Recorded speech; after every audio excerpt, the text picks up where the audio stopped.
सैफ को आईसीयू से शिफ्ट किया जा चुका है, लेकिन सैफ को जिस तरह की चोटें थी, उनकी जान भी जा सकती थी, उनकी बॉडी पैरालाइज भी हो सकती थी, लकवा भी मार सकता था। अब देखिए उनको चोट कहां कहां लगी, यहां देख रहे हैं आप, हाथ में, गर्दन पर देख रहे हैं आपको, और ये पीठ में अगर आपको नजर आ रहा है, पीठ में चाकू लगा है रीढ़ पर।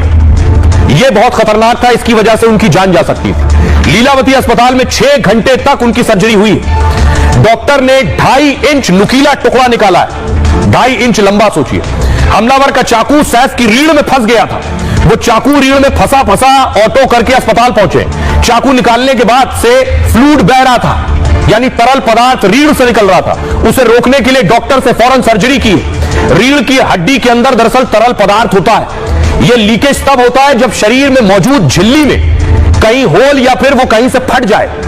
यह एक ऐसी मेम्ब्रेन होती है जो दिमाग और रीढ़ के पास होती है। यह दिमाग और रीढ़ की रक्षा भी करती है। ये इन दोनों के लिए कुशनिंग का काम करती है, यानी प्रभाव को सहने का काम भी करती है। इसके अलावा उनके लेफ्ट हैंड पर भी 2 गहरे घाव थे, साथ ही गर्दन पर भी उनके घाव था, जिसका इलाज प्लास्टिक सर्जरी से हुआ है। सैफ पर सबसे खतरनाक हमला उनकी रीढ़ की हड्डी पर हुआ है। जख्मी रीढ़ की हड्डी, जो जख्म है रीढ़ की हड्डी तक गया, लेकिन डैमेज नहीं हुआ। सैफ की किस्मत अच्छी थी कि सिर्फ 2 mm से बच गए, यानी 2 mm चाकू और अंदर जाता तो रीढ़ की हड्डी के पार हो जाता। डॉक्टरों के मुताबिक अगर यह चाकू उनकी हड्डी के पास लगता तो सैफ पैरालाइज हो जाते, यानी उनकी बॉडी को लकवा मार सकता था। फिलहाल सर्जरी के बाद सैफ की हालत बेहतर बताई जा रही है। आइए अब आपको सुनवाता हूं जिन डॉक्टर्स ने ऑपरेशन किया है, आज उन्होंने प्रेस कॉन्फ्रेंस की, क्या कह रहे हैं। सैफ अली साहब का जब हॉस्पिटल आए थे तो मैं वो डॉक्टर था जो उनको फर्स्ट आवर में मिला हूँ। पूरा उनका उसमें ब्लड था, but he walked in like a lion and only with small child, that is 6-7 साल का उनका जो लड़का है, तैमूर है शायद उसका नाम, हाँ, उसके साथ वॉकिंग किए हैं with so much of this, real hero that way. फिल्मों में हीरोगिरी करना वो सब ठीक है, बट ये घर में आपके ऊपर कोई अटैक हो रहा है एंड आप as a hero you have actually acted and you have come out with such a thing.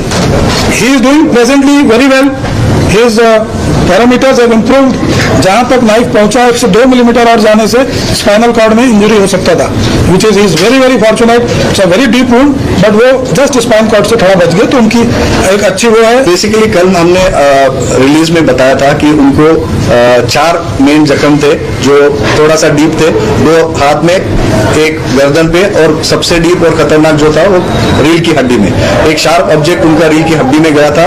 आप भी सर ने जैसे बताया कि वो ड्यूरा जो स्पाइनल कॉर्ड का कवरिंग है, टच करने स्पाइनल कॉर्ड को टच कर रहा था, बट उसको डैमेज नहीं हुआ था, तो वो ऑपरेशन करके हमने निकाला। बट वहां से स्पाइनल फ्लूइड लीक हो रहा था, वो रिपेयर करने की वजह से उनको हम ऑब्जर्वेशन में बेड रेस्ट